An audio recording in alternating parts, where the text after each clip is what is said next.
Cinema IMAX ഫോർമാറ്റിൽ നമുക്ക് കാണാൻ പറ്റുന്നത്. സോ ഇത് നേരത്തെ പ്ലാനിലുണ്ടായിരുന്നോ? എന്തായിരുന്നു അതിനുള്ളൊരു? ആക്ച്വലി നല്ല ചോദ്യം, thank you for the question. ഇല്ല, നേരത്തെ പ്ലാൻ ഇല്ലായിരുന്നു. ഞാനത് ഷൂട്ട് ചെയ്തിരിക്കുന്ന അനമോഫിക് ഫോർമാറ്റിലാണ്. Anamorphic is not your ideal format of capture for IMAX mastering.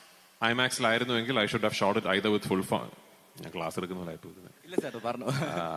Okay, നിങ്ങൾ റിപ്പോർട്ട് ചെയ്യുമ്പോൾ വായിക്കുന്നവർക്ക്, സിനിമ അതിന് താല്പര്യമുള്ളവർക്ക് മനസ്സിലാവും. I should have either shot with full format lenses, അല്ലെങ്കിൽ ഇപ്പോൾ അലക്സയുടെ 65 എന്ന് പറയുന്ന ഒരു പുതിയ ഐമാക്സ് ഓപ്റ്റിമൈസ്ഡ് ക്യാപ്ചറിംഗ് മെക്കാനിസം ഉണ്ട്. അതിലായിരുന്നു ഞാൻ ഷൂട്ട് ചെയ്യേണ്ടിയിരുന്നത്. ഞാൻ അതല്ല ഷൂട്ട് ചെയ്തത്, ഞാൻ അനമോഫിക്സിലാണ് ഷൂട്ട് ചെയ്തത്. നമ്മുടെ ടീസർ റിലീസായ ദിവസം ജനുവരി 26-നാണ് ടീസർ റിലീസായത്. ജനുവരി 27-നോ മറ്റോ US ക്രിസ്റ്റഫർ ടിൽമൻ എന്ന് പറയുന്ന ഐമാക്സിന്റെ ഹെഡ് എന്റെ നമ്പർ കണ്ടുപിടിച്ച് എന്നെ ഇങ്ങോട്ട് വിളിക്കുകയായിരുന്നു. അദ്ദേഹമാണ്, അതെ, താങ്ക്സ് ടു, അതുകൊണ്ട് ഞാൻ പറഞ്ഞ അതിനൊരു താങ്ക്സ് പറയേണ്ടതായിട്ടുണ്ട്. അപ്പോൾ ക്രിസ്റ്റഫർ ടിൽമൻ, ക്രിസ് ആണ് എന്നെ ഇങ്ങോട്ട് വിളിച്ച്, we just saw your film's footage and we truly believe that this needs to be showcased on IMAX across the world എന്ന് ഇങ്ങോട്ട് പറയുകയും, ക്രിസിന്റെ താല്പര്യപ്രകാരമാണ് ഈ സിനിമ നമ്മൾ ഐമാക്സിലേക്ക് മാസ്റ്റർ ചെയ്ത് ഐമാക്സിൽ കാണിക്കുന്നത്. ഹാവിംഗ് സെഡ് ദാറ്റ്, ഞാൻ ഐമാക്സ് മാസ്റ്ററിന്റെ കുറെ ഫുട്ടേജ് കണ്ടു.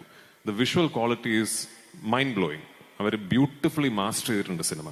Is it optimized for IMAX screens and IMAX projection? I should be honest, അല്ല. ഇനിയിപ്പോ ക്രിസുമായിട്ടൊരു ബന്ധമൊക്കെ ആയ സ്ഥിതിക്ക് എന്റെ വട്ടിന് ചിലപ്പോൾ ഇനി അടുത്ത പടമൊക്കെ നമ്മൾ നോക്കാം.